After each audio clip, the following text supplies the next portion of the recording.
So, how is everybody? Huh? Me too. Me too. Well, hopefully it'll cool down over the coming days. I'm not sure if we're going to get any better anytime soon, though. Sorry. It drops out like 103 next Monday. Really? Yeah. That's no good. It's not much of a drop. Okay, well, we'll try and bear with it as much as we can. I'm sorry, folks. This is senior seminar. I'm Jeremy Woods. And the sort of goal for today is to go through the syllabus, go through an introductory lecture on some of the kind of broad overview stuff, and that'll be it for today. So, if any of you are not already signed up for this class, if you're adding it, make sure to email me. Let me put my email address up here. I need to add you to my my email list for the class. Where are my markers?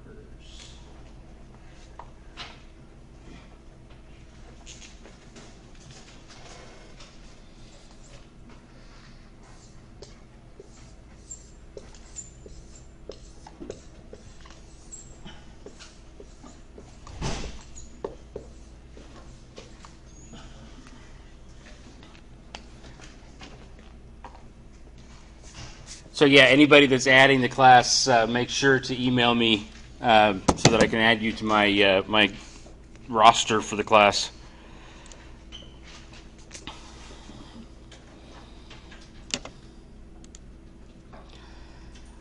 Pretty much everything on Blackboard is located under content.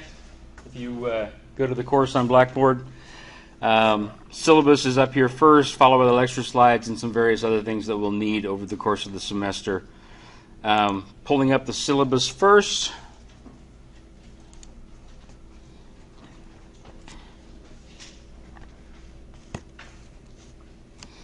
And making this one-page format. So we meet Tuesdays, Thursdays, 2:30 to 3:45. We may get done a little bit early some days. We'll see. My office hours are immediately before this class from 12 to 2:30. What's that? So confused. I thought this was the strategic marketing. Did you call it senior seminar or the same thing? Strategic management. Yeah, that one. Yeah. Did you call it senior seminar? Senior seminar. It's the same thing. Okay. Strategic management. I'm good now. It's the same thing. So our textbook is the Hitt et al. Book that I've listed in my email that I sent around to you all. We're also going to use an online simulation called Globus that I'll get into next week a little bit more. You'll need computer access and an email account and the willingness to be a productive member of your team.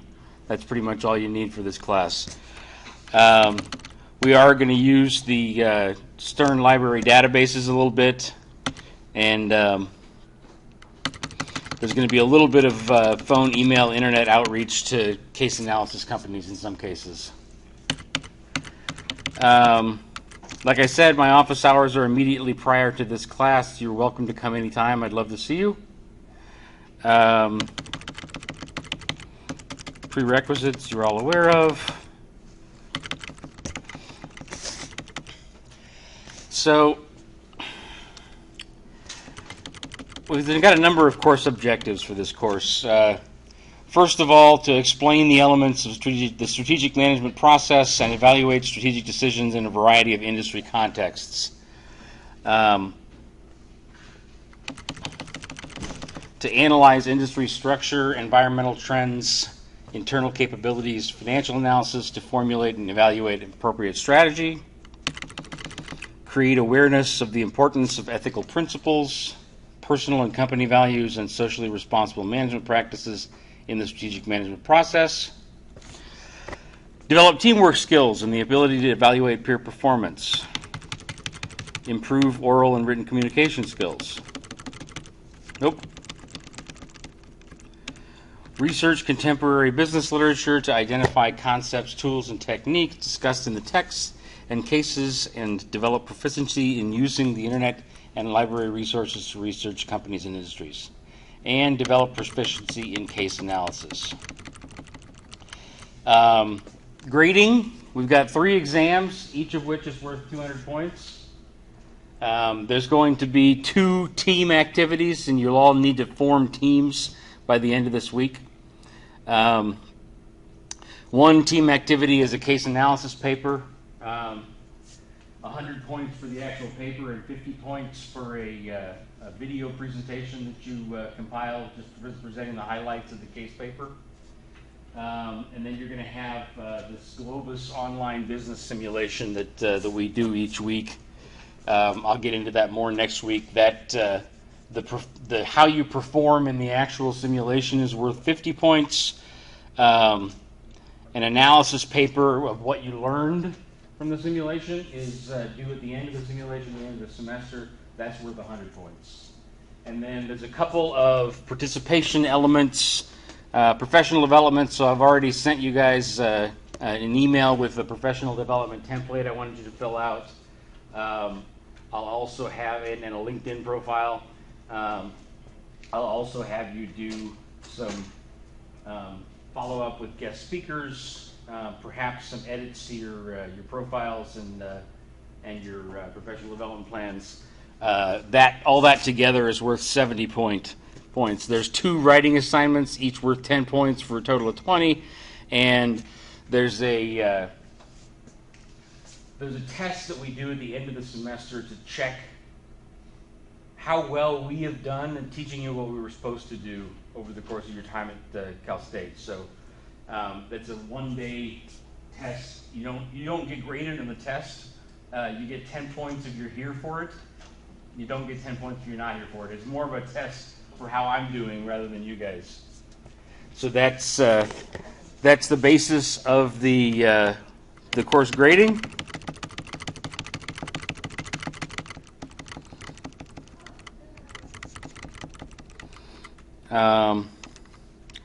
I've added some more description and rubrics of exactly how I calculate grades and what I'm expecting in each of the areas below here. So teams should be 4 to 5 students each.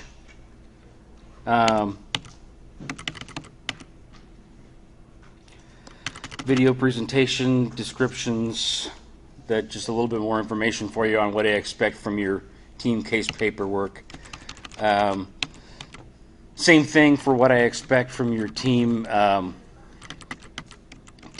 online simulation work. Professional development plans, writing assignments, a description of what the assignments are is here. A description of that BAT exam is here as well. Got a few policies and procedure things there, and then down on what is this, page 5 of the syllabus is the calendar. So today we've got the introduction and course overview. On Wednesday of this week, we'll talk about professional image development and professional development planning. So basically, a whole lecture on your LinkedIn profiles and your career goals, and how we can sort of link this class to those goals. Next week, we'll go through an introduction to case analysis, and I'll kind of explain to you what I want you to do for the case paper in your groups. And then on Wednesday of that week, Thursday of that week, I'll explain what I want you to do for the online simulation. And then we'll basically start a rhythm of lecture and then discussion, lecture review session in the next couple weeks after that. We'll have an exam on October 5th. You'll start your simulation participation as a group on the Sunday before 9/12, so September 10th is the day when you put in your practice decisions. But we'll go over that more next week when I explain the simulation. And then you'll basically be putting in your decisions each week on the Sunday, but any time before the end of the day on Sunday. You don't have to do it on Sunday. You could do it on Friday or Saturday or earlier in the week if you want, but my deadlines are always the end of the weekend. Your first writing assignment will be due in week 5. I'll get into what that is more. It's basically a cover letter. I'll get into more what that is a little bit later in the course. More lectures and discussions in the middle part of the semester. Second exam is going to be in week 11. I want you to get me a draft case analysis paper from each of your teams before Thanksgiving so I can review the papers and give you feedback on what to edit and change as a team. So that'll be due right before we have Thanksgiving break. The week of Thanksgiving we won't have class.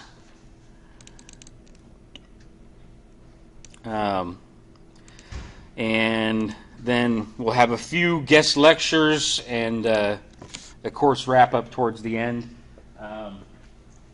Your papers are basically back-end loaded in this class. They're due by the end of the semester. So your case paper, the video presentation, the third exam is online. The first 2 exams are Scantrons here in class. And then your Globus paper, the simulation lessons learned paper is due the week before that. I've got some more rubric and description information here on what I want you to do for the various elements of the class. So this is a detailed description of the case paper and what goes in each section of that paper.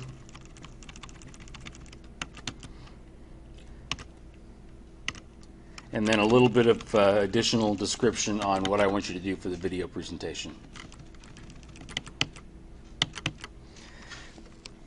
That is the end of the syllabus. Questions about the syllabus? No? Pretty straightforward? Okay. Then let me dive into my lecture for today.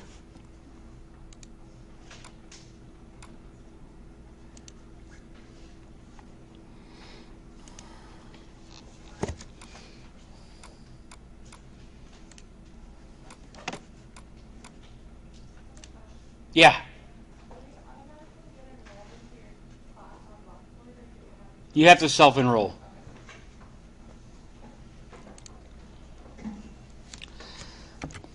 Okay, so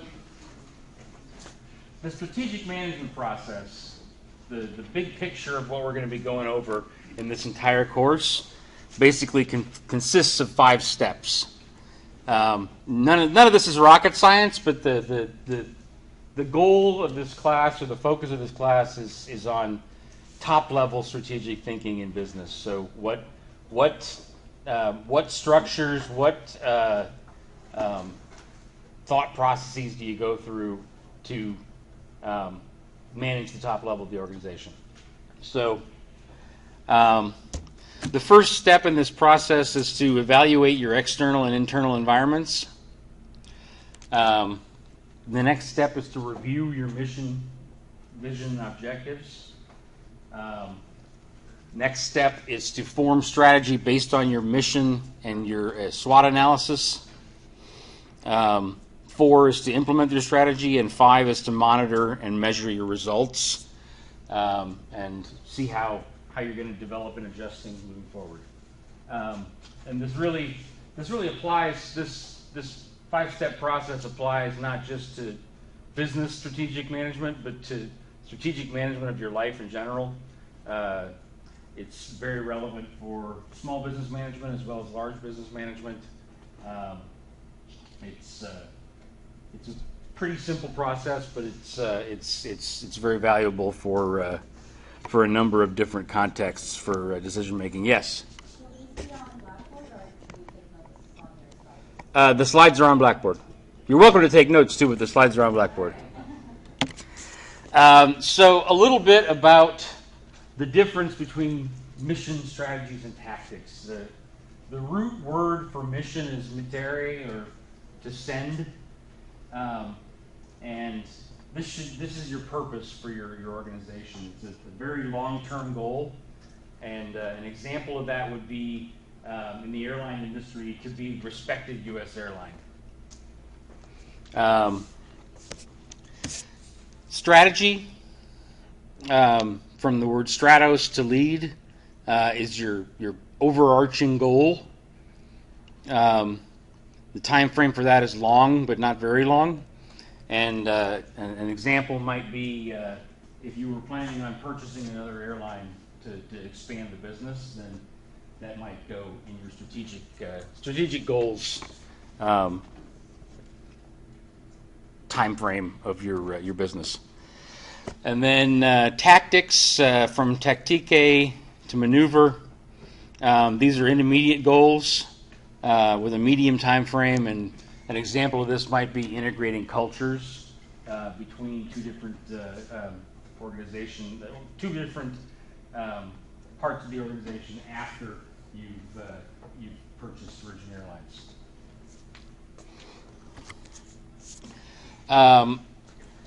The Hambrick model of strategic management is named after an author named Hambrick. It's a framework that I like to use in this class. It's the main focus of the lecture today. The Hambrick model belongs in this diamond right here. We'll get into the details of that diamond in upcoming slides. But basically, every time you evaluate your strategy as a business, you start by taking a look at the vision, mission, objectives, formulate strategy, which is informed by strategic analysis and supporting organizational arrangements. So basically, the organization that you have at your disposal, as well as various external and internal analysis that you do to determine what strategy you want to follow.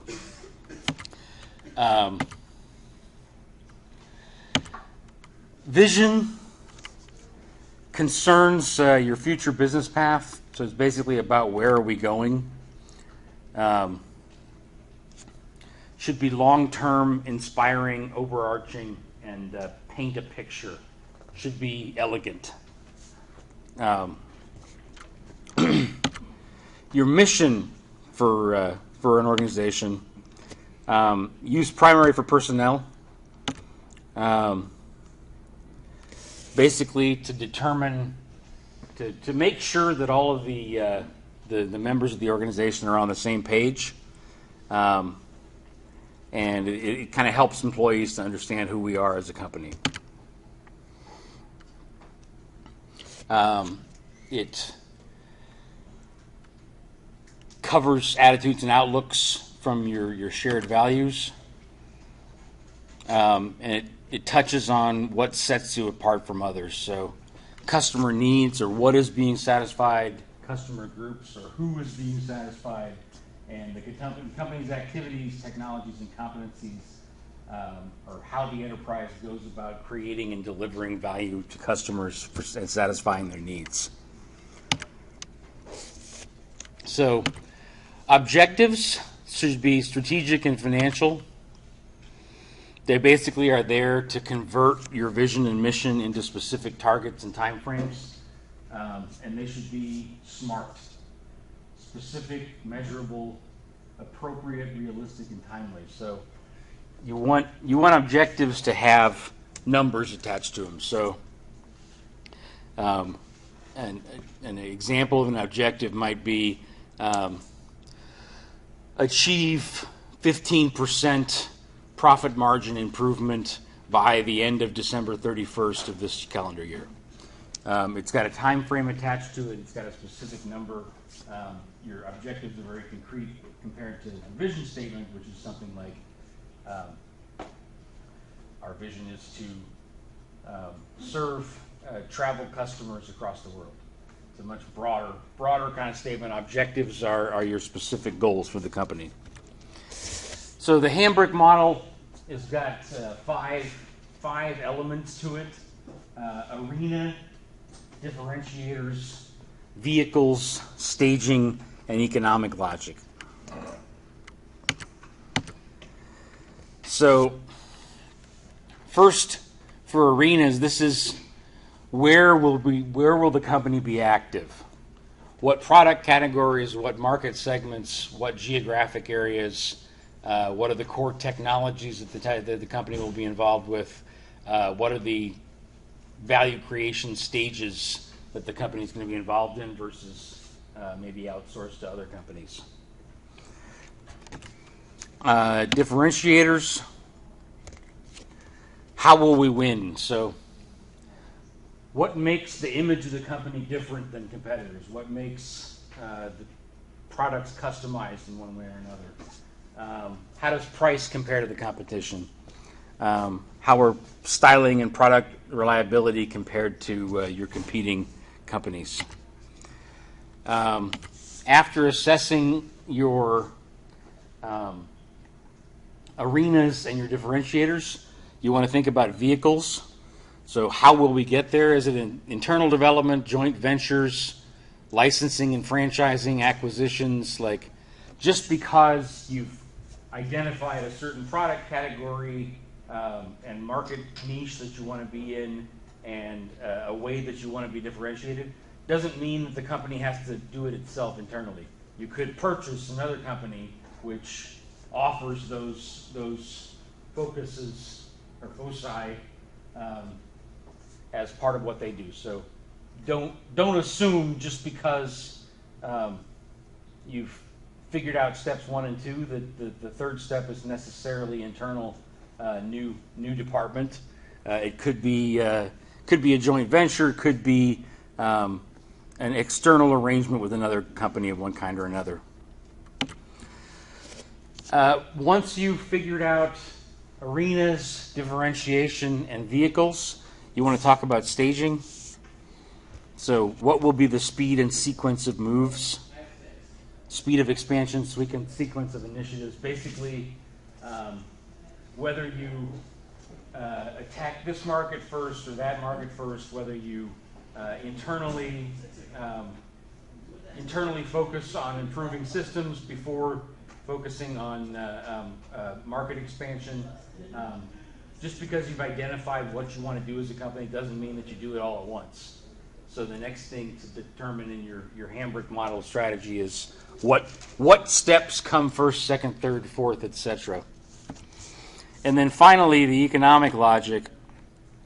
Is it lowest cost through scale advantages? Is it lowest cost through scope and replication advantages? Is it lowest cost through design and process improvements that your company makes? Or are you not going for lowest price? Are you actually going for premium prices because you have a differentiated service of some kind? Or premium prices because you have some kind of special product features that none of the competitors have. And the point of the economic logic is to tie the other 4 elements of the Hambrick model together and really have a good concept of how it is that your company earns money. So, are you a high gross margin business or a low gross margin business? What are some of the major overhead costs that you have? Is the company making a good profit or not? At the end of the day, that's the criterion that success is based on. So there's lots of other factors that you analyze in strategy, but at the end of the day, you want to determine whether the company is making a decent profit or not. So that's the bottom line on the economic logic portion of the Hambrick model. And assessing strategies for whether they're good strategies or not. One way to do that is the fit test. So basically, how well does the strategy fit the company's situation, internally and externally, and how are the company's implementation capabilities compared to the plan? The competitive advantage test. So basically, can the strategy help the company have a sustainable competitive advantage? If the answer is yes, that's good. If the answer is no, that's bad. You want your competitive advantage to be as long-term as possible. And then performance test is the strategy producing good company performance in terms of profitability and financial strength, as well as competitive strength and market standing. So those are kind of the criteria by which you judge how successful a Hambrick strategy is. There's 3 levels of strategy that we'll talk about over the course of this class. There's headquarters level strategy, strategic business unit strategy, and business functional area strategies. And a good way of describing this is the Cal State system. The headquarters of the entire CSU system is down in Long Beach. There's 23 CSU campuses around California. So Cal State Bakersfield is one of these green boxes among 23 in the Cal State system. And then within the university, we've got 4 colleges, Business and Public Administration, Natural Sciences, Math and Engineering, Social Science, and Arts and Humanities. So depending on where we're at over the course of the semester, we may be focusing on a headquarters level strategy. We may be focusing on the details of implementation for a particular business functional area. It just depends on the week. This is a little bit of an outline of the chapters from your textbook that we're going to go over the course of the semester. This week today is basically vision and mission, which is more or less corresponds to chapter 1 in your text. Next week we'll basically be focused on what the deliverables of this class are. So there's no coverage of the text next week.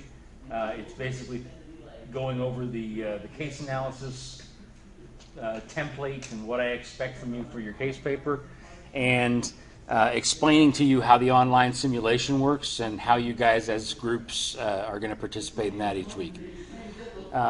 Then we'll get back to lectures. I'll talk about the external environment a little bit and the internal environment a little bit in successive weeks. After that, we will go over business level strategy, competitive rivalry, corporate level strategy. So business level strategy is sort of at the college level. Corporate level strategy is at the CSU headquarters level. Different weeks we'll be talking about different levels of strategy.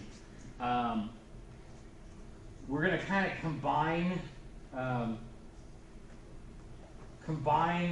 I believe we're going to combine chapter 7, 8, and 9 into one week of lecture. I can't remember exactly, but I believe that's the way I've organized it.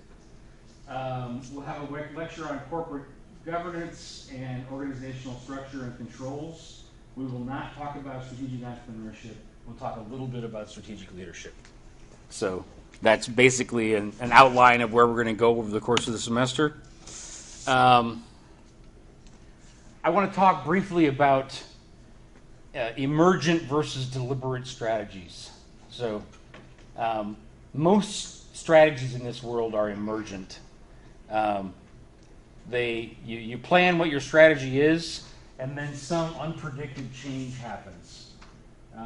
Your original strategy that you planned to follow doesn't work for some reason or another. You change various elements of that strategy, and then it becomes the strategy that you actually implement as a company. A deliberate strategy would be if you map out your strategy and it all works just exactly the way you planned it at first. Normally, that's not the way the strategy works. You plan as best you can, and then you adjust to various market forces, various internal issues as you go along. So, a tool that I find really helpful in overall business strategy is your business model. It's a particular sort of rule of thumb way of looking at the business to have a clear idea of what your business is all about that you're in. It's your blueprint for delivering value and earning an attractive profit, but really it's a structure that you can memorize and keep in sort of the back of your mind as you go through various decisions in your business, and continually refer back to it to see whether you're on track with your business model or not. It helps you kind of not miss the forest for the trees when you're doing case analysis or when you're managing a company. So the three elements of the business model are value proposition. So what does the business deliver to customers from the customer's point of view? Profit model. What are the company's main revenue streams and what are its major costs?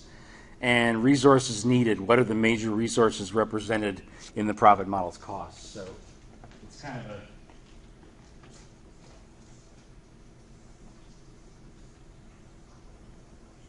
just a little chart.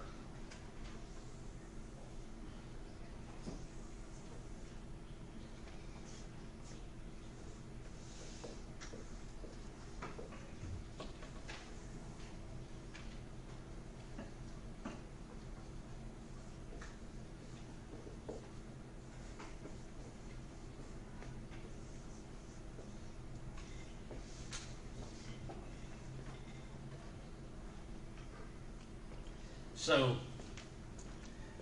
an example of this for the business that I'm in, higher education. The value proposition. What is? It's supposed to be from the customer's point of view. So you guys tell me, what is the value proposition of being in this class, of being a student at Cal State Bakersfield? What's that? Getting a degree or education. Degree. What else? What do you expect to do or want to do after you got your degree? Huh? Get the job. Yeah.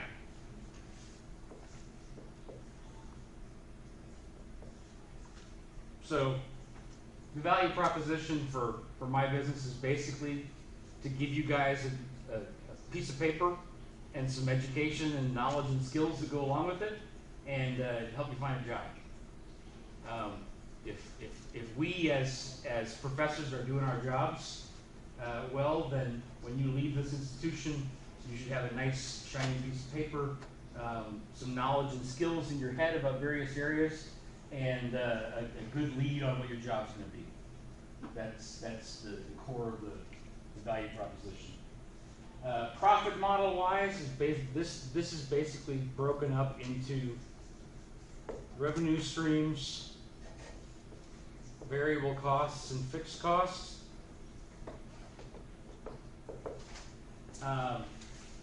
Revenue streams in the education business come from your tuition. They come from a large portion for the Cal State system comes from the taxpayer dollars of the state of California. So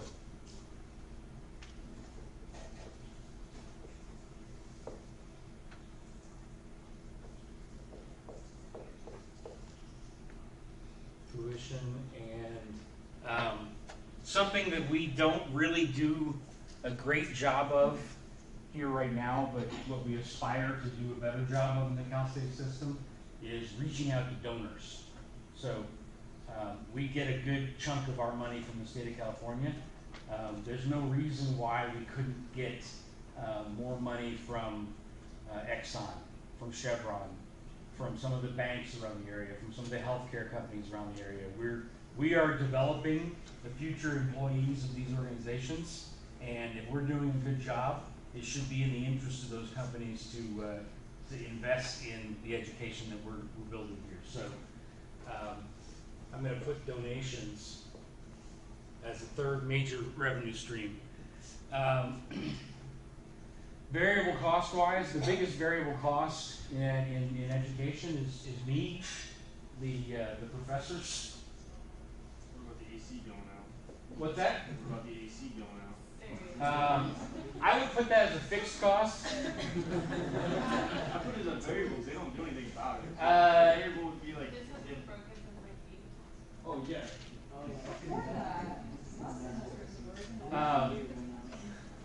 They'll get you around one too. In a different way of the definition of the word variable, you're right.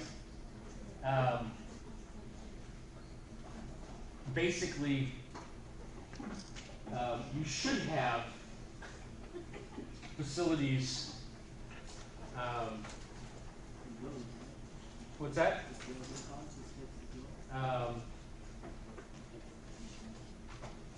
Building.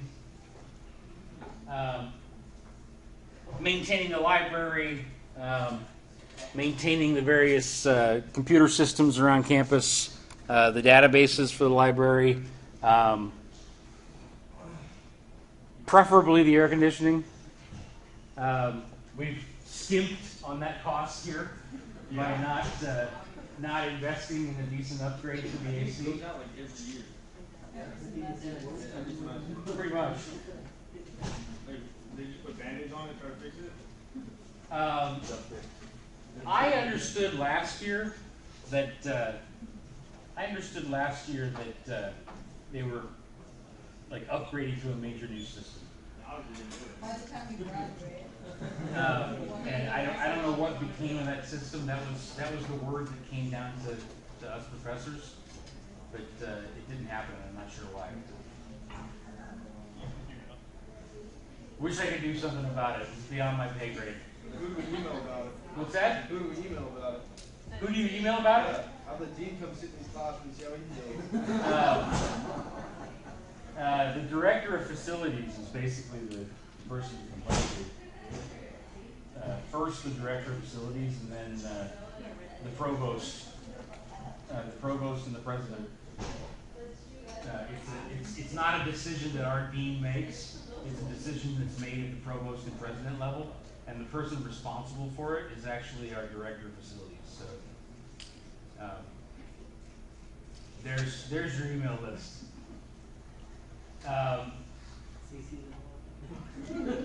Resources needed to move on in this model a little bit here are basically the resources that you need to be good at the various costs up above. So I'm actually going to put marketing here under fixed costs as well. So outreach to high schools, to community colleges, information in the community about the education we have to offer here is also part of our fixed costs as an institution. So the resources needed, tax dollars. In order to be good at receiving tax dollars, we need good relationships with Sacramento.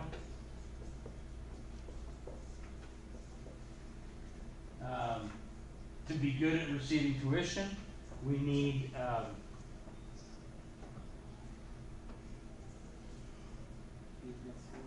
what's that? Reputation, you know, be good. Sure, good reputation. For donations, we need high quality fundraising outreach.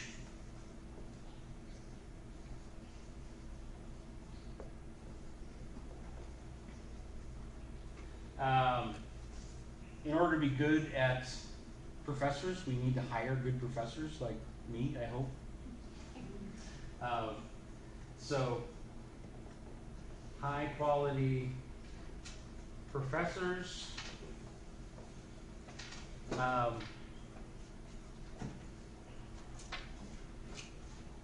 functioning facilities. Yes. That's a resource that is needed and not working properly right now.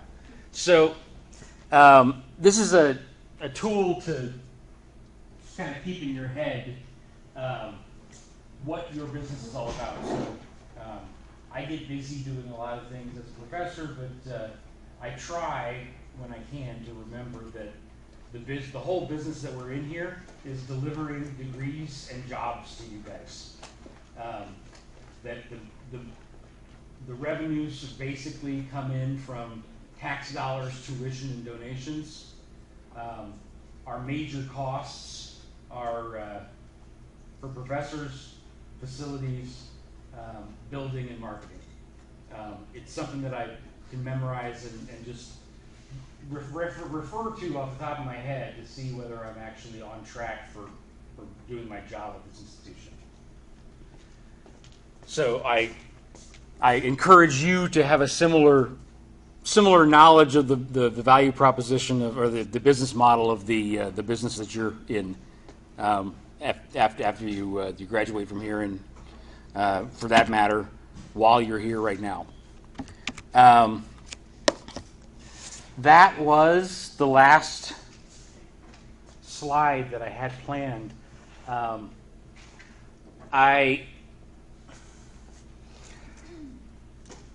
want to try and, in general, every time I've done this class, I've gotten like more and more focused in the lecture, just on the specific information that I want to get across. And I keep getting done earlier and earlier with the lectures, the more I do this class. So with the time we have left, I'd like to discuss a little bit what we went over,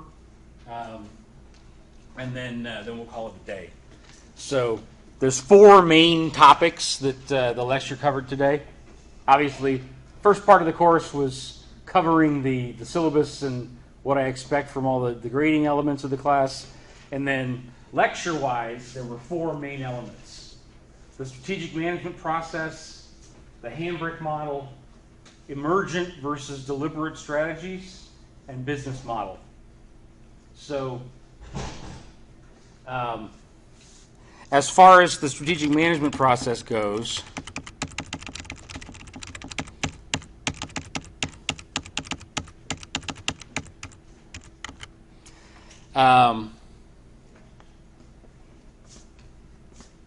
somebody in here give me an example of going about this in either the job that you're in right now or the job that you plan on going into after you graduate.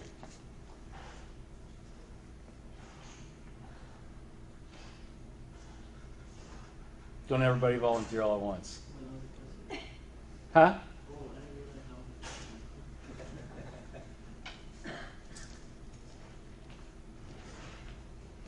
I'll take a step. Okay. Right. All right, so I do business development, right? So Mhm. I do want business owners work with lending and better their small businesses, right? So obviously, things I have to think of is I guess external and internal environments, right? So how is the economy working? How is that playing a picture on some of the small business owners, whether it's increasing oil prices or agriculture's down, raising costs, or mechanics or Mm-hmm. those type of, and all the suppliers, how are they being affected, which can affect me on whether or not they're generating enough cash flow to get loans or lines of credit for operating expenses, et cetera, right? Vision, mission, objectives. It's kind of like what kind of my plan, since I don't have anybody that reports to me, I pretty much report to my manager, but I have to come up with a plan on what is my overall objective Mhm. on monthly, quarterly. Do you know what the official mission, vision, and objectives of the bank are? Well, yes and no. I don't have them memorized, but Okay. they're online. Okay. And I mean, mine are very similar. I mean, obviously, keeping the customer at hand is the top priority. Make sure we're doing things ethically and so forth. So that all kind of stems down to what I do on a daily basis. Being a representative strategy based on mission. So that, I guess that kind of goes, I guess my 2 and 3 kind of work with each other more or less. Because based off of the environment and my mission, I guess, objectives, I'm coming up with a strategy on how I'm going to work my next 30, 60, 90 days. And then before putting that all into play, and being able to reference back to it, tweak it as need be, finding out what doesn't work, and kind of doing more of what's working, obviously, and less of what's not working. And that goes into number 5, where I can look at my results and adjust it as need be after that. Okay. I like it. I like it. Let's have another example.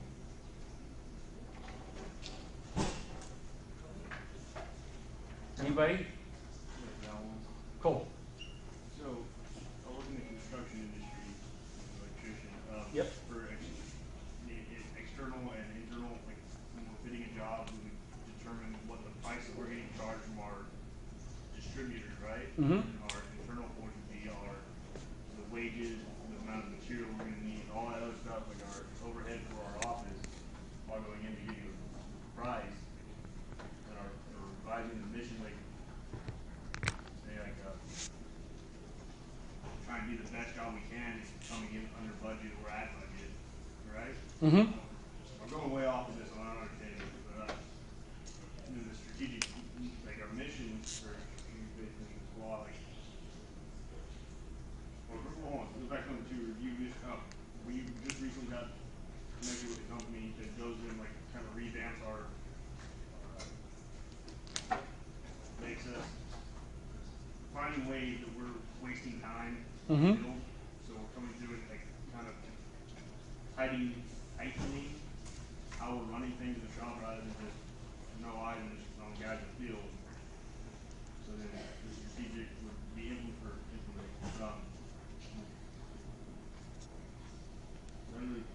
We're a company, we really need 3 for our starting. Would this be like a company that hasn't already started, or would this be a company that's already? No, existing company. So then, like changing your mission? No, not changing it, just referring to it. Oh, okay. So then at that point, it would be the doing the best job we can, and implementing the new strategies we're coming up with, which is a 3-day look ahead for each foreman of what manpower he's going to be needing, and coming up with a percentage of how much of that he actually got done, and figuring out why I'm getting, like, if we're doing a job, like we're doing something, and like we can't get to it because the plumber's there.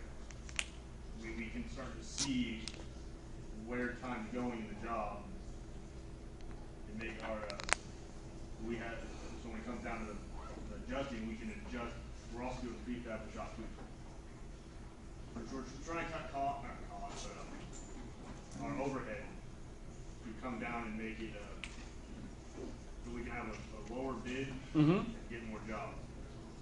I think that's that. Okay. Yeah. Okay. There's not really a right or wrong answer. I just want to get us talking about the concepts and make sure that the class is kind of comfortable and familiar with them. Yes. Yeah. What's your name? My name's Diego. Diego. Yeah.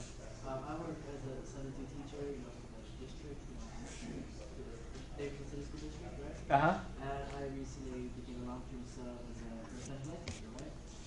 Well, I actually had to do all 5 of that, which sucked. Right? Tell me about it. Alright, so I'm subbing in a spot where there's no teacher, so I have to be the actual teacher, right?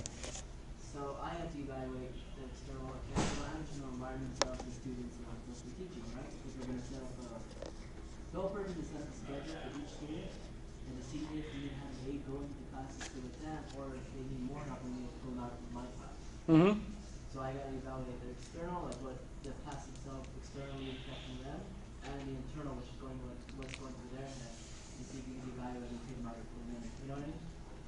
And then we also have to review what that specific school's objectives are, the mission, the vision of what they want the department to be. So I have to do that, and then with those 2, things in my head, I'm taking on the notes, action, strategy, schedule, in this case, for these children, and I couldn't deviate from the specific mission and vision of it, because they actually have case files, and they have very specific goals they have to follow for each child. Mm-hmm. And then after all that, I had to put the strategy together, I had to implement it, meaning set my aids here and there, and I have to go to classes and pull them out myself. And at the end of that, I have to monitor them to see if the strategy I came up with actually worked for the children, or if I need to push them back into class and take up the other kids. I think that kind of touches all five, right? Yeah, it does cover all five. Thank you.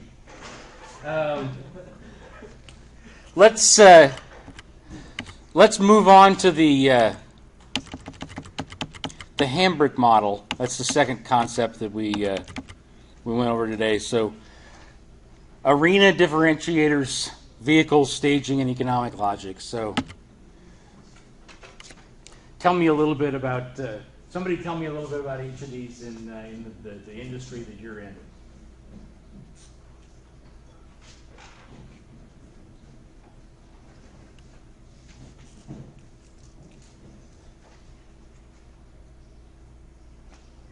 What is your name?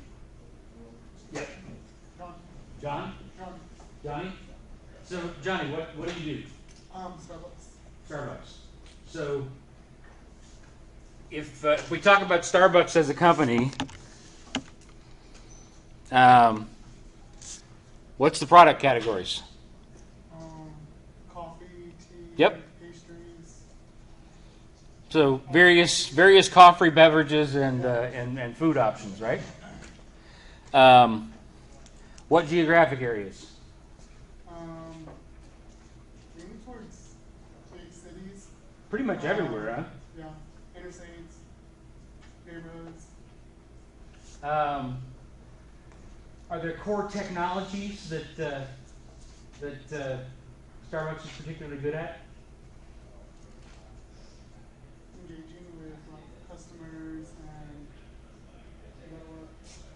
and I would think that the sort of brewing and barista setup that you've got at the Starbucks location is one example of core technology. Probably this isn't necessarily, this is between Starbucks and its suppliers, but basically having access to high quality coffee beans, high quality ingredients for the foods is important. That's a different type of technology. And then value creation stages.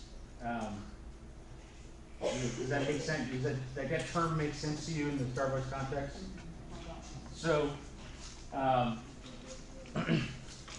the value creation stages of the coffee business, the coffee business are, and they start by growing the beans, growing the various ingredients that go into the food. Then you process the beans, process the various parts of food. Usually, there's distribution. Once the foods and beans are processed and ready to go, then you've got to put them on trucks or planes or whatever and get them to the various locations. Then you've got the actual retail store that's selling the coffee. So, which of those elements is Starbucks involved in? all of them. Do they grow too? All of them, no. Mostly just the retail. But yeah, but they reach out to like the farmers with the coffee and the farmers with the tea in different countries. Okay. And so they value them also. So they may not be directly involved, but through their partnerships with farmers, they're involved in that value creation stage too. Okay.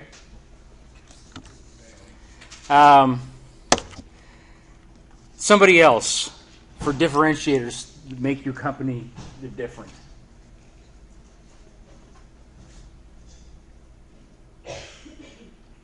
Yeah, Jennifer, your hand went up less quickly than the, what's your name? Lily? Lily? Yes. Lily, okay. I used to work for the medical company. Okay. Their image is, of course, the pistachio and the almonds that they harvested. That's what I worked with, production black and Lost Hills. They customized their items, their products with different flavors. Mm-hmm. For just like salty and non-salt.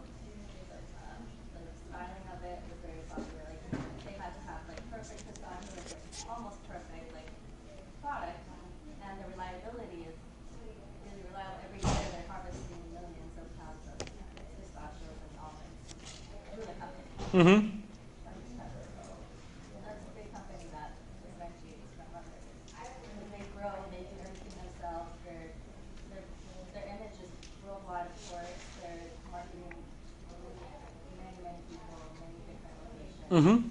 All over the world. How does the price compare to other pistachio makers? It's a lot higher. Is it? Oh, well, compared to others, yeah, one bag at a grocery store will cost probably $8 for like a half. Okay. I don't know, but if you go directly to the company, of course, they're selling at much less retail value, like $2 a bag. So what's another company that makes pistachios? I don't know, to be honest.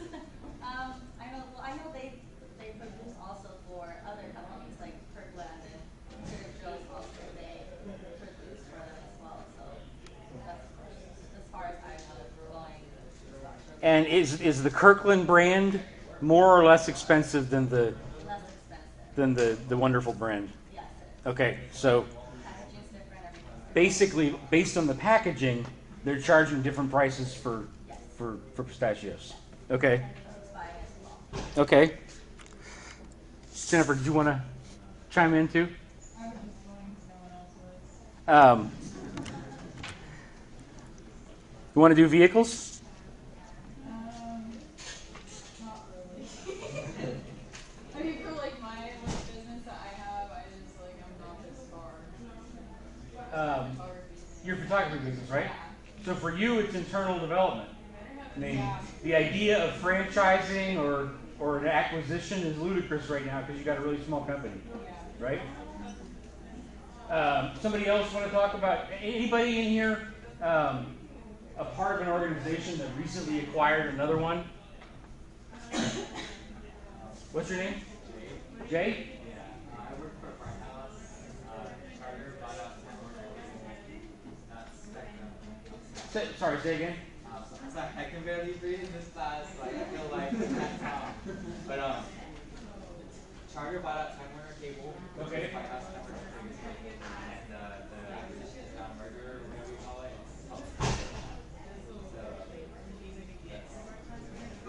But yeah, so basically that's who I work. Okay. So, Charter bought out Time Warner Cable. Okay, so probably Charter's goal overall is to have as many customers as possible for the longest contracts possible. They try to buy it before, but the costs are going down. But so when they did it again, and I guess they had to let some people keep jobs because they approved it. It was a long process, like 3 years. But Time Warner has good relationships with their customers. They've already built up a lot of that. So rather than going out and trying to win all those customers, you just buy the company. Okay.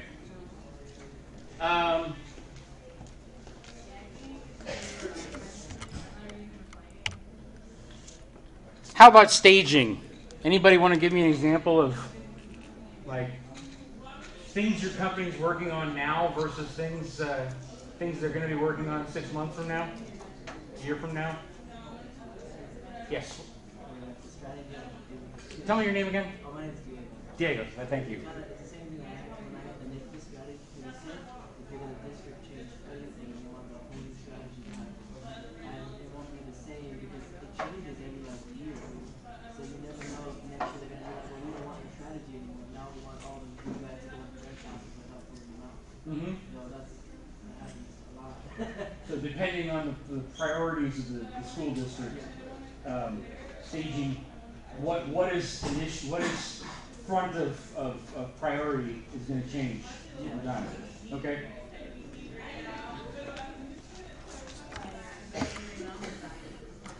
How about economic logic? Somebody want to tell me, with your company, do you compete on price or do you compete on service? Who said price? I forget your name. You're in my class last semester, but I forget. Fahad? Okay, Fahad, what's your job? So when you say price, what were you referring to?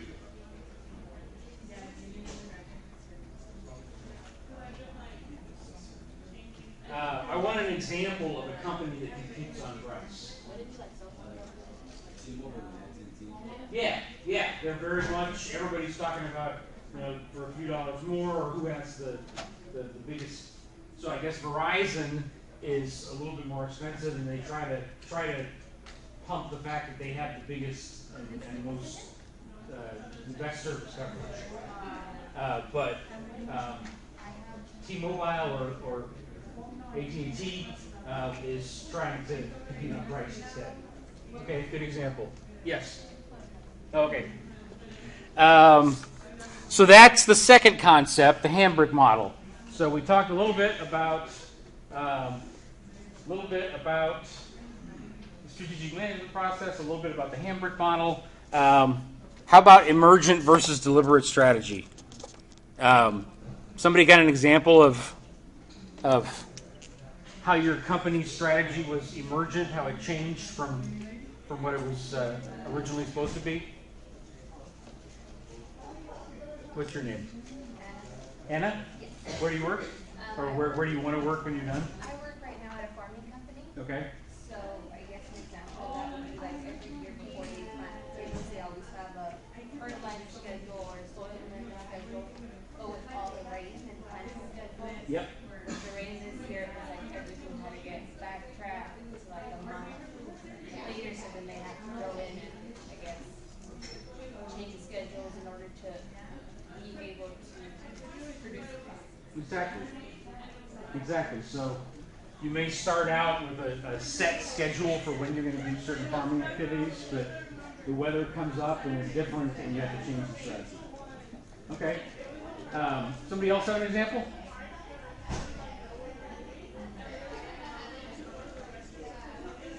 What is your name? Yep. Huh? Simba, how are you? I'm good. So, what's your job, or what is your job going to be after graduation? Okay.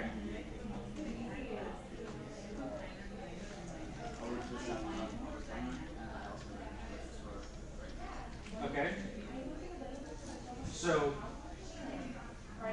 either for the accounting business or for the liquor store, can you think of an example of how strategy was originally X, but it changed to Y? For accounting, I was talking to and he was telling me before the semester started, he started doing work in over 8. So gained experience. And after that,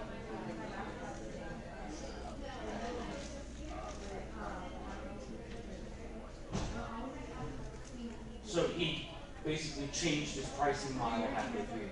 yeah, and now he Okay. And they're paying higher prices than he used to charge. Okay. I had a business that I started a while ago. Didn't work. It was a lead generation service called Market Driver. We would find sales leads for other companies, and I should have done what your accounting colleague did. I charged way too low prices in the beginning, and it took me too long to raise them. And as a result, the company's not around anymore. Huh? Uh-huh. So with that, what I do is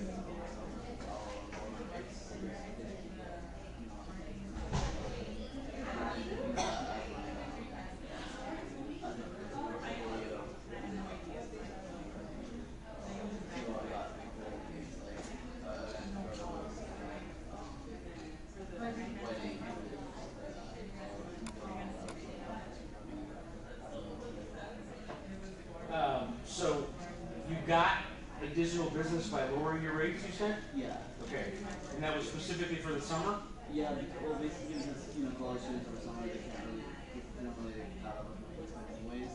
But we're able to get those college students that want to take photos and never really had the money to pay for it previously. So by loading it, we were able to at least okay. Give them cool photos to have.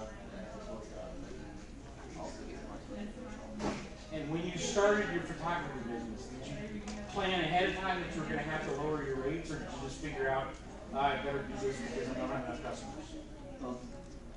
Okay, so it's sort of deliberate and sort of emergent. Yeah. Okay. Okay. So that brings us through 3 of the 4 topics from today: strategic management process, Hambrick model, and emergent versus deliberate strategy.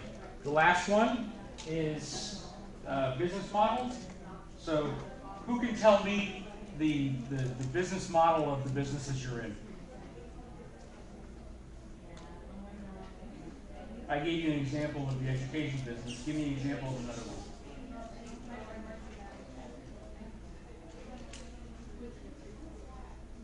Jennifer.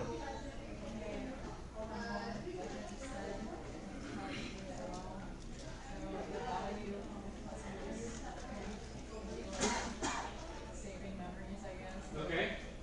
Or, I don't know, there's all different kinds of things. Or like, I guess I would go through the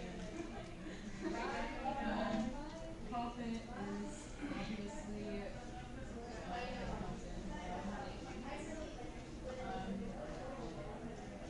The costs are like camera equipment, whatever props, travel, sometimes it's covered. So sometimes travel's covered by your fee?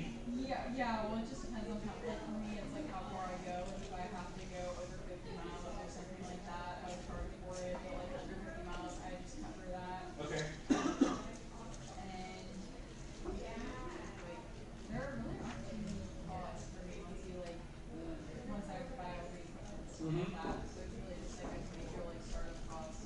And oh yeah, and then like monthly fees for like the editing software and stuff like that. Okay. And then the resources. Do the cameras, do you have to upgrade cameras after a couple of years? Or? I mean, I do. Like, you don't have to. I mean, you can. It just like depends on skill level, really. Like, you can do really good work with a camera from 10 years ago if you know what you're doing. It's just preference. So I just do it whenever I want to. It's not like it'll last like a long, like. So depreciation isn't that big of a cost for you? No, not really. Okay. And the resources needed are just like the camera equipment, computer, customer relationships, like word of mouth.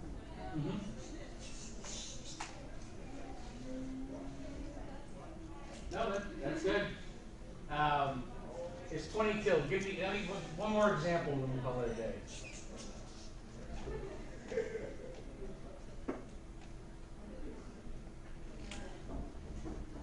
What is your name? Mariah? What do you do, Mariah? Or what do you plan to do after graduation? Right now I work on campus at the Children's Center. Uh-huh. I work specifically at Emergent. Okay. So, the Children's Center or Ms. Richard? Which one do you want to talk about? I just started working in April at Emergent, so I don't really know exactly what they do. Okay, so what's the value proposition? I don't know, I guess. I mean, for us as employers, to give us experience working with school age kids. So that for me, I'm not a task manager, but so we can get task managers when they graduate, they'll have experience find jobs stuff dealing with kids and working on their tasks as well. Give them like hands-on experience.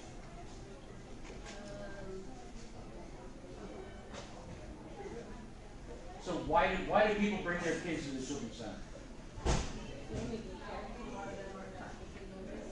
So one value proposition is somebody to take care of your kids during the day. Okay? And how do the revenues come in? Is it a monthly fee? Yeah, parents pay every month for some of them come with, you know how like and then as far as like us being a lot of grants that come in, and depending on how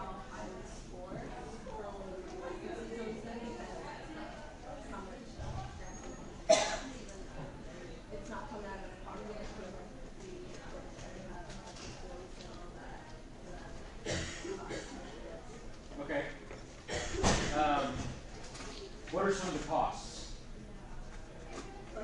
Your salary for one. The money that you make. So would that be a variable or fixed cost? Huh? I call it variable too because the number of people, the number of attendants you need varies based on the number of kids you have. What are some of the fixed costs? Like the stuff I get when we have like a water dispenser there, so that's monitor, AC, Yep. the classroom, like all this stuff, and then the sides of it, our kitchen.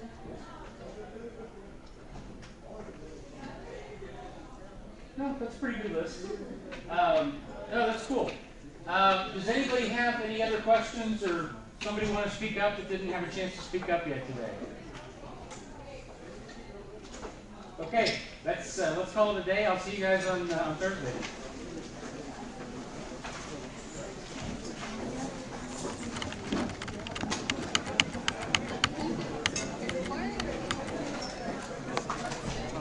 I'm good. I'm nothing wrong with class. That's okay. I enjoy it. I know, I remember. Make sure email me to remind me that you signed up for the class, okay? All right, listen. Okay. How are you? Good, and you? Good. Make sure to email me. Yeah, okay? Thank you. How's it going? Good, and you? I'm good. Yeah, for those, like, the email is on this, do you still, like, need me to create a Facebook page? No, you already did. No, I don't have Facebook. No, that's okay. I have LinkedIn. If you have Facebook, connect me. If you don't have to create a page. Okay. LinkedIn is the important one. Okay, sounds good. Okay. Thank you. No problem. Ray, how are you? Or Raymond? I forget. Raymond or Ray? What's up? Okay. Are you videotaping these as well or no? I'm recording my voice and whatever's on the screen. Oh, got it. Okay.